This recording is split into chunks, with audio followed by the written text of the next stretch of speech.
It's cognitive entrapment, and this is what is taught to all of us since we're children, that there's only one way to think about things. And censorship is an expression of this, that there's only one side of every argument that you're allowed to express or to believe. A lot of this, what people need to realize, is reinforced by social pressure. And the social pressure is effective on people because there's a very strong need to feel accepted by others. And if you dig beneath that need to be accepted by others, the root of that is a lack of acceptance of self. So literally, if you love yourself and you know that you are loved by our Creator, and you know that you have a purpose here, that you're not a useless thing, you're not just the ashes and the molecules that will collapse after you die. You are so much more, you are so much greater, you are so much more powerful. When you realize that, you don't need social reinforcement. And when you don't need social reinforcement, it sets off an internal freedom to speak the truth. And when you look at all the people in the world who speak the truth, examples like Max Igan and David Icke and so many others, we all share this common thing. We do not need other humans to accept our ideas, because if we did, we wouldn't be saying what we're saying. We speak from an internal confidence that everyone can tap into, because your worth in this world is not judged by a peer network and is not judged by Wikipedia, right? Your worth in this world is judged by your contributions to God's plan for you. For example, my mission is to protect life, to inspire life, to awaken life. I know that's what I'm here to do. Other people have different missions. So I think step one is discover your mission, and that can only come from within or through God, but it emerges from within. No one can tell you who you are. You have to discover it. And then secondly, be true to that mission, no matter what else is happening in the world around you, no matter how many people who condemn you or who stop being your friend.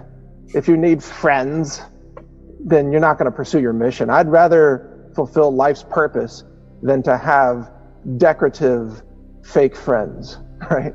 The person who does not understand who they truly are does not understand the fact that they are more than their physical self, or the fact that they are a genius, that they have been blessed with a broadcast engine, which is their own contagious mind.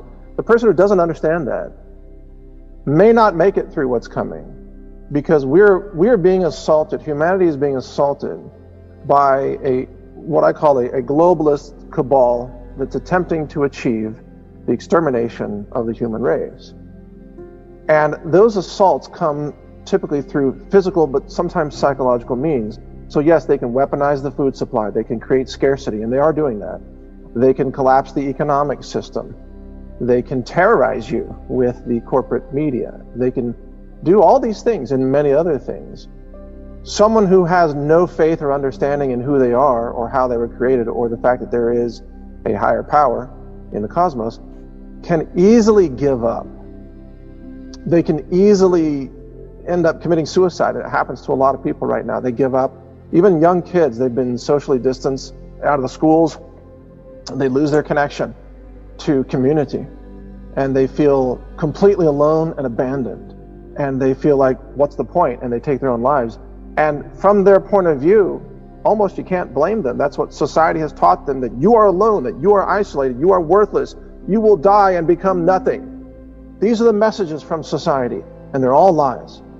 They're all lies from forces that are demonic or satanic, or however people want to describe them. They're anti-life, anti-human forces that control the system. But there's a trick about the demonic side of things, the satanic side of things. They can never force you to give up. They can only convince you to do so. So if you simply refuse to do that, if you refuse to surrender to satanic forces, they can't make you do it, because it has to be a free will choice.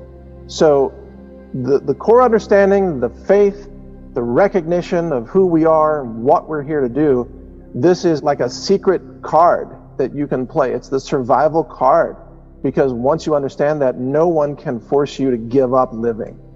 That's why it's so critical to understand we're more than just physical.